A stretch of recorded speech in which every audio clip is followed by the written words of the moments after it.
Hekk kif il-ftehim preżenti li jassigura li l-prezz tat-telefonati u l-użu tal-internet jibqa' l-istess meta ssiefer fi stat membru tal-Unjoni Ewropea qed joqrob lejn tmiemu, bħalissa għaddejjin negozjati biex dan il-pakkett mhux biss jinżamm iżda fuqu jsir titjib konsiderevoli.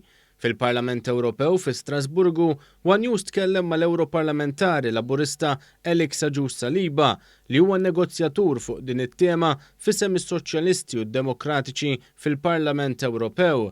Huwa spjega kif saħansitra qed jipproponi li meta ssiefer f'pajjiż membru tal-Unjoni Ewropea, is-servizz tal-internet u t-telefonija mhux biss ikun jiswa l-istess, iżda wieħed jingħata eżattament l-istess servizz skont il-kuntratt li jkollu mal-kumpanija f'pajjiżu.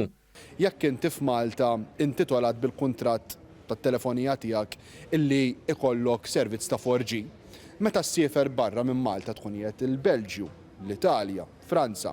Inti hemmhekk għandu jkollok id-dritt li tibqa' tgawdi mill-istess servizz u pereżempju ma tingħatax servizz ta' 3G li huwa aktar slow minn 4G meta tkun barra mill-pajjiż.